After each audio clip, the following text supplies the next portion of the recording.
There are now 4 days left in this January transfer window, and it's been a busy one for West Ham United.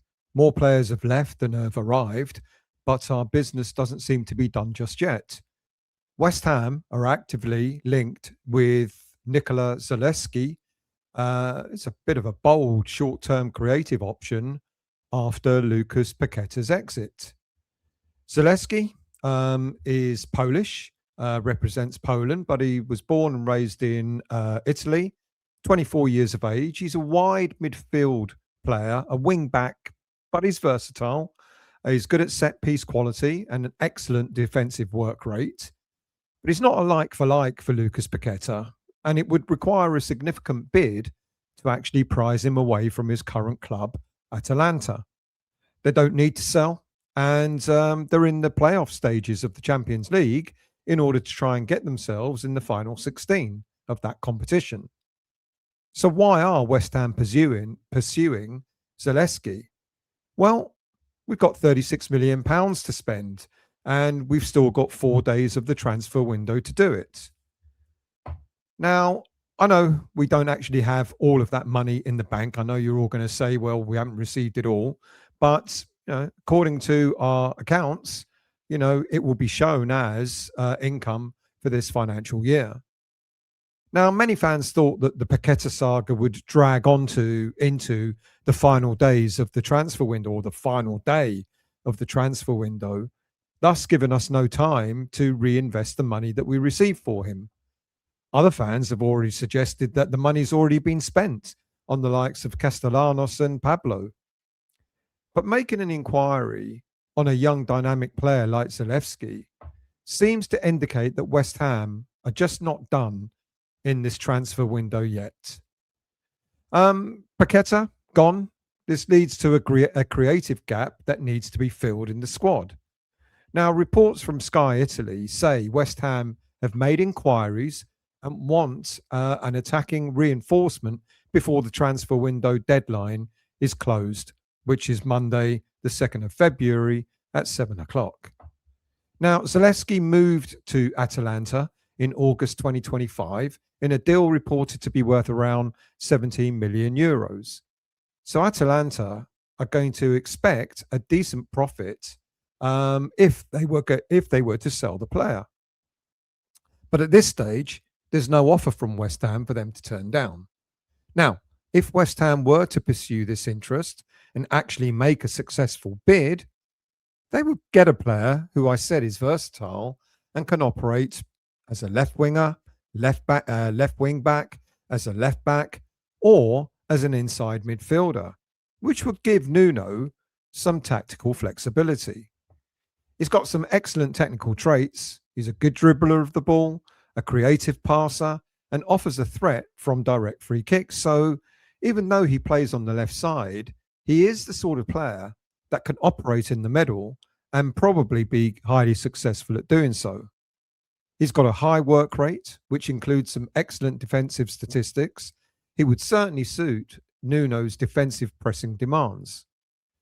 But despite his skill, his creativity, and his work rate, like I said, he isn't necessarily a direct like-for-like replacement for Lucas Paqueta. Zalewski's influence usually comes from wide areas, and Nuno would have to adjust his tactics to allow Zalewski the freedom to be more creative in this West Ham side.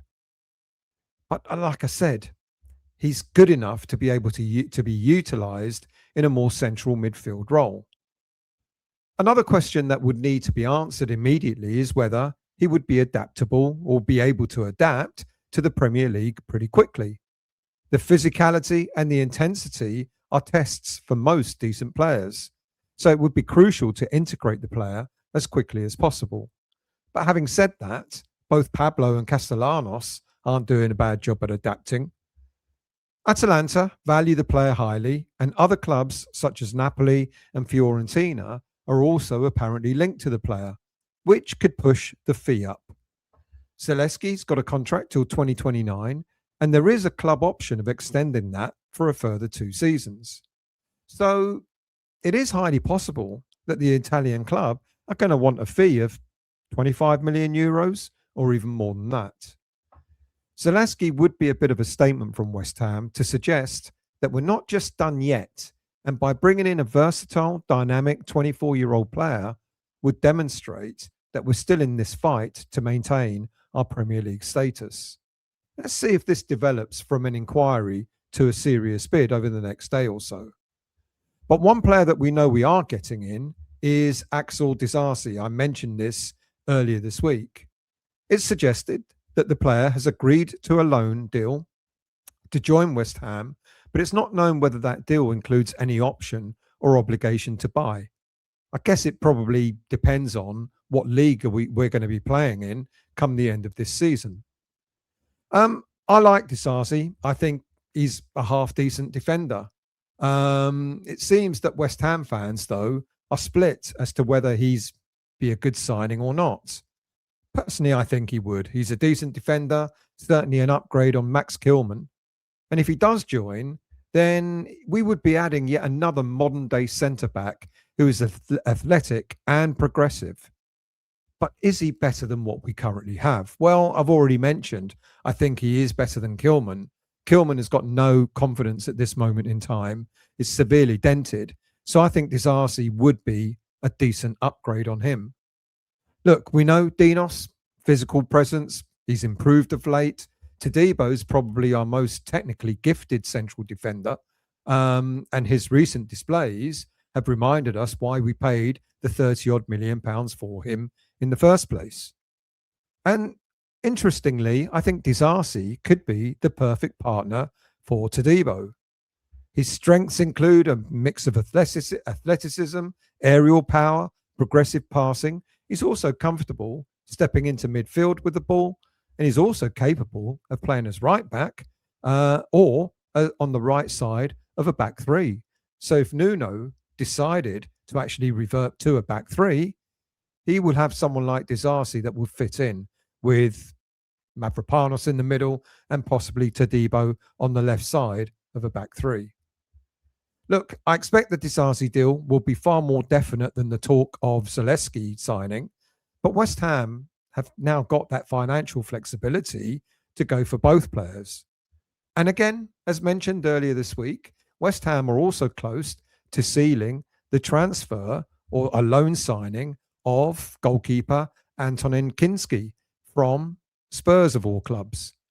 Apparently, personal terms have been agreed, and both the Disasi and Kinsky deals could both be done by the end of this weekend, or certainly by the beginning of next week. Well, it'll have to be. Monday is the deadline. But just which goalkeeper is Kinsky going to replace at West Ham? Because there are still suggestions that he may be a replacement for Areola after all. Turkish club Beşiktaş, can't pronounce it for the love of me.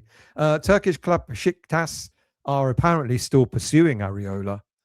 Personally, I think Kinsky is coming in to replace Hermansen. But Kinsky also wants more regular game time. So maybe he could be eased in as our eventual number one at West Ham.